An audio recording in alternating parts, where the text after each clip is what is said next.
सार्वजनिक सूचना।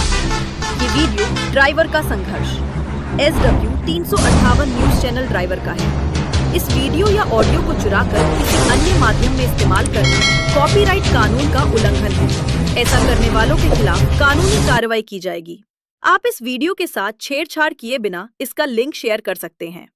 Note: driver का संघर्ष SW 358 न्यूज चैनल इस वीडियो या विज्ञापनों में व्यक्त विचारों से सहमत होना जरूरी नहीं है। वीडियो में बोले गए शब्द व्यक्ति के निजी शब्द है और चैनल का उनसे कोई संबंध नहीं है।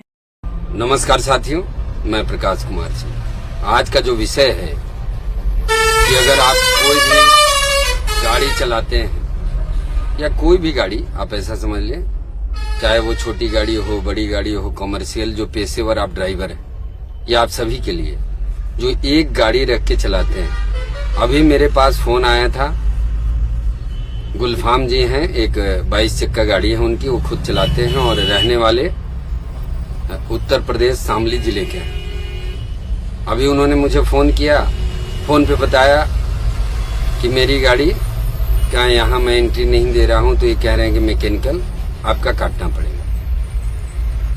अभी जस्ट थोड़ी देर पहले की बात है, मैंने कहा कि वहां के अधिकारी से मेरी बात करवाए। उन लोगों ने बात करने से मना कर दिया।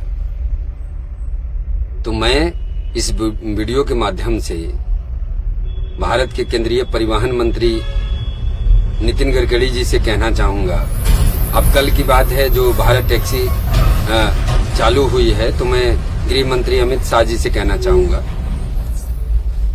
कि जब आप गाड़ियों के नेशनल परमिट के टैक्स भरते हैं, पेपर कंप्लीट रखते हैं, उसके अलावा आप राज्य को टैक्स देते हैं, उसके ऊपर से आप टोल टैक्स भरते हैं, उसके ऊपर से ये राज्यों में मैकेनिकल के नाम पर, पश्चिम बंगाल में डंटा टैक्स के नाम पर, तो जब ये भारत एक है या अलग अलग देश है, पहले तो ये समझने की बात है। जब उत्तर प्रदेश की ट्रक अगर बिहार में आती हो और उसे मैकेनिकल के नाम पर 2500 रुपए की पर्ची फाड़ी जा रही हो, और वो 2500 की पर्ची फटने के बाद वो क्या गाड़ियों का मैकेनिज्म सही हो जाता है? ये जो ढकोसलाबाजी, लूट का दुकान जो चलाए हुए हैं राज्यों के अंदर, और सरकारें कह रही हों कि हम आम जनता की व्यवस्था को बदलने की बात कर रहे हैं, हम हर एक आदमी को मालिक बनाने की बात कर रहे हैं, और जब एक आदमी, एक ड्राइवर गाड़ी लेकर अगर सड़कों पे निकल रहा हो और इस तरीके से उसका शोषण हो रहा हो, तो ये क्या दर्शाता है? ये क्या बताना चाह रहे हैं? अगर उत्तर प्रदेश की गाड़ी बिहार के अंदर आए तो ये मैकेनिकल के नाम पर क्यों पैसे भरेगी भाई?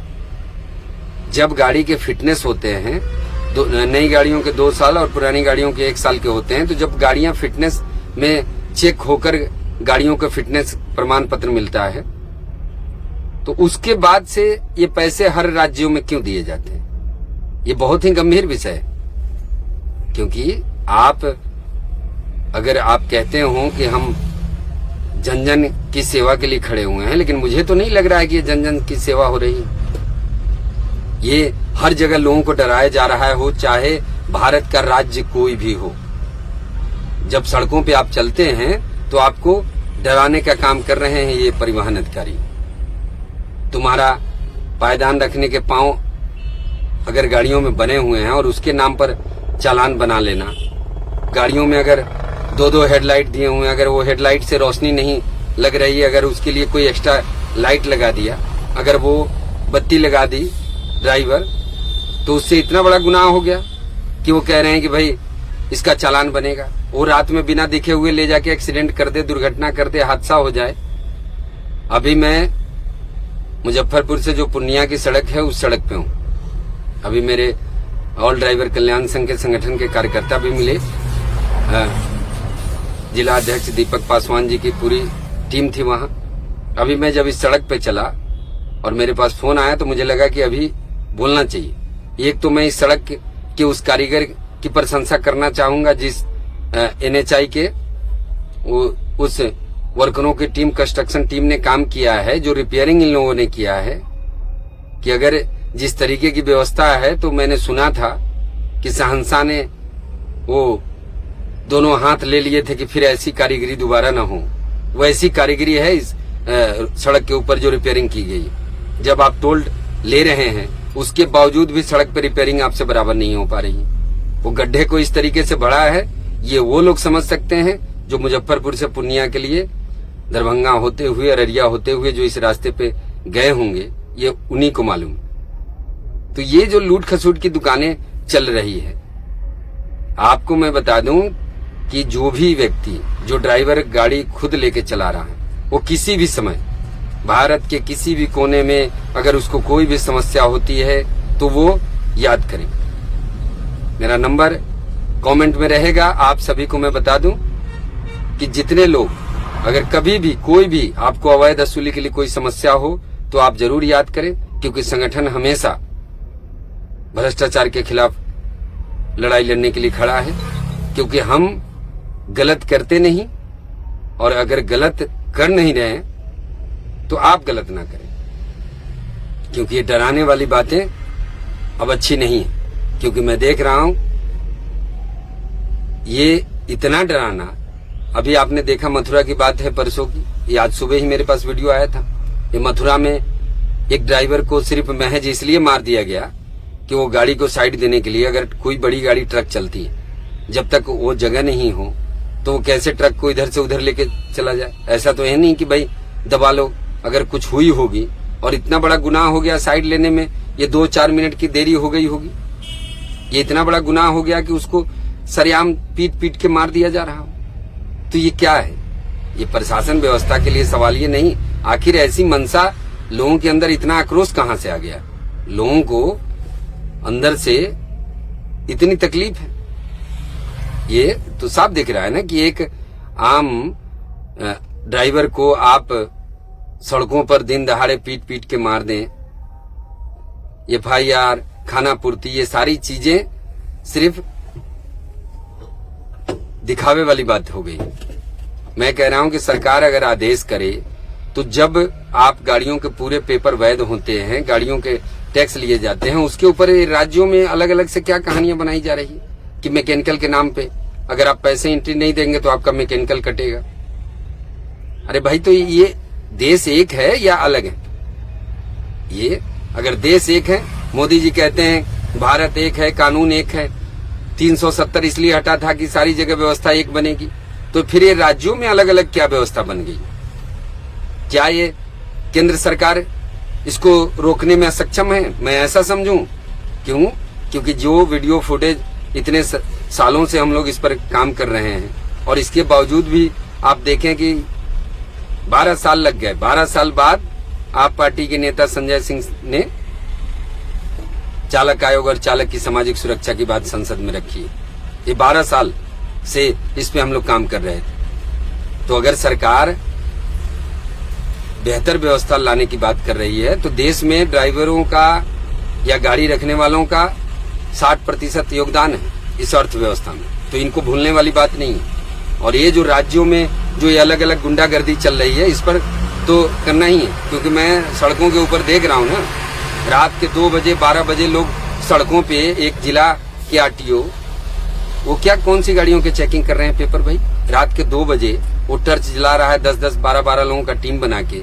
ये क्या बताना चाह रहे हैं? ये क्या रात के 2 बजे वो गाड़ियों के पेपर चेक कर रहे हैं? आपको पता है कि गाड़ियों का फिटनेस फेल होगा उस पर फाइन लगेगा, टैक्स फेल होगा उस पर फाइन लगेगा, इंश्योरेंस होगा उस पर फाइन लगेगा। तो आज के समय में ऐसा कोई नहीं है कि गाड़ियों के डॉक्यूमेंट फेल लेके चल रहा है। तो ये सब मिला जुला के आप ऐसा समझ लें कि आज की जो स्थिति बन गई है मोटर सेक्टर में, सिवाय शोषण, ये शुल्क के नाम पर नितिन गडकरी जी कहते हैं कि रोड अच्छी चाहिए तो शुल्क देना पड़ेगा। अरे शुल्क देना पड़ेगा या पूरे लिबास को निकाल के आदमी दे दे? ऐसी व्यवस्था तो नहीं होनी चाहिए ना। तो ये सरकार को गंभीरता से इन मुद्दों पर विचार करना चाहिए। जय हिंद, जय सारथी, जय भारत। जय सारथी, जय भारती, जय हो चालक इंडिया, ड्राइवर एकता जिंदाबाद जिंदाबाद। दोस्तों, मैं जिला बैतूल मध्य प्रदेश से अब्दुल राजिक, और आज है हमारे साथ ग्वालियर जिले के दिलीप सिंह गुज्जर जी। मिलके बहुत खुशी हुई, बहुत दिनों बाद सर से हमारी मुलाकात हुई, और सर हमारे साथ जो थे रात से संपर्क में है। क्योंकि सर हमारे इंदौर से आ रहे हैं और झारखंड के लिए जा रहे हैं। तो सर की एक थोड़ी सी समस्या थी, सर ने हमारे साथ शेयर की कि सर के जो मोटर मालक है, गाड़ी मालक है, ये इन्हें थोड़ा परेशान कर रहा है। ना इनको डीजल मिल पा रहा है पूरा, ना ही इनको टायर सही साइड दिए जा रहे हैं और काफ़ी लंबा इनका लोडिंग है। तो सर की इच्छा थी कि गाड़ी यहीं थाने में खड़े करके घर जाए, लेकिन सर से हमने कहा कि सर ठीक है, आप सुबह हम बैतूल मिलते हैं, उसके बाद उस पर चर्चा करते हैं। तो सर हमने बैतूल में अभी मिले और सर का फिर अभी रात में इनका मूड थोड़ा सा चेंज हुआ है कि सर मेरी अभी जवाबदारी है, तो मैं इन्हें माल भर के लाया हूँ, तो मैं माल खाली कर देता हूँ, खाली करने के बाद मैं गाड़ी को खड़े करता हूँ। तो हमारा भी यही सुझाव है कि सर ये आपकी रिस्पॉन्सिबिलिटी है कि आपने वहाँ से गाड़ी भर के लाए हो, तो आप जिम्मेदारी के साथ इसको गाड़ी को खाली करवा दें माल। उसके बाद आप कहीं भी पार्किंग में खड़े करके आप अपने मोटर मालक से चर्चा कीजिए कि भाई मैं इसके आगे नहीं चला पाऊँगा आपकी गाड़ी। तो आइए हम बात करते हैं श्रीमान दिलीप सिंह गुज्जर जी से। तो सर अपने विचार रखिए, बताइए क्या दिक्कत है। जय हिंद जय भारत। तो मेरे दोस्तों, मैंने 26 जनवरी को ये गाड़ी पकड़ी। 26 जनवरी को गाड़ी पकड़ी, मैंने अनलोड किया और लोड करके खेड़ा में खाली किया। और बड़ोदरा से मैं मालिक से मैंने बोला कि इसकी सर्विसिंग और टायर वगैरह मुझे लेना है। तो मालिक बोला लोड कर ला, लोड करने के बाद काम करा दूंगा। मैं लोड करके लाया, मालिक ने सर्विसिंग करवाया, टायर नहीं दिलवाया। मैंने कहा तेरा गाड़ी ये खड़ा है भाई तेरे दरवाजे पे, तेरे दरवाजे पे खड़ा है तेरा गाड़ी। तो वहाँ पर मुझे मीठा बोल माल के मुझे ट्रका दिया। मैं इंदौर तक आया, मैं बहुत परेशान हुआ टायरों से। मैंने बोला कहीं पार्किंग में गाड़ी में खड़ी करके जा रहा हूँ, वहाँ से भी मुझे मीठा बोल के ट्रका दिया। अब मैं यहाँ तक आ गया हूँ और जो माल लोड मैंने किया है वो मेरी रिस्पॉन्सिबिलिटी है। मुझे इस महीने कुछ मिले या ना मिले, पर जो अपनी रिस्पॉन्सिबिलिटी है उसको मैं पूरा करूँगा। जैसे आगे मेरा मालिक से व्यवहार आगे के लिए बनेगा तो काम करूँगा, नहीं बनेगा तो काम नहीं करूँगा। ये मैंने जो अपनी दुख परेशानी थी, जो हमारे आदरणीय जिला अध्यक्ष अब्दुल रजीक जी को मैंने शाम को बताया, तो बोलेगा आप सुबह आ जाइए, आपकी गाड़ी सुरक्षित थाने में खड़ी करवा देंगे। परंतु मेरे दिमाग में आया कि जो मेरी रिस्पॉन्सिबिलिटी है वो मुझे पूरी करना है। 2-3 दिन का सफ़र है मेरा और मैं जो मेरी रिस्पॉन्सिबिलिटी है मैं उससे बरी हो जाऊंगा, फिर मुझे कोई मतलब नहीं। तो साथियों, कहने का मतलब यही है कि आप जिसकी भी गाड़ी चलाए, जो भी मोटर मालक की गाड़ी चलाए, अगर आपको पड़ता नहीं आता है उस चीज़ पे, तो एक तो आप गाड़ी भरने के पहले ही उस गाड़ी को मोटर मालक के हवाले कर दो, या फिर अगर आपने गाड़ी भर के लाए हो तो उसको खाली करने के बाद खाली गाड़ी आप मोटर मालक के हवाले करें, कि ताकि अगर आपको किसी बात की समस्या का सामना ना करना पड़े और मोटर मालक आप पे किसी भी प्रकार का कोई ब्लेम ना लगाए। और मैं सभी सारथी भाइयों से कहना चाहूँगा कि भाई संगठन से जुड़े, ताकि आप लोगों को ऐसी किसी भी परेशानियों का सामना ना करना पड़े। तो साथियों, मिलते हैं नेक्स्ट वीडियो में। जय हिंद, जय भारत, जय सारथी, जय भारती, जय चालक इंडिया, ड्राइवर एकता जिंदाबाद जिंदाबाद जिंदाबाद। Ladies and gentlemen, welcome to the channel. Please subscribe with notifications on.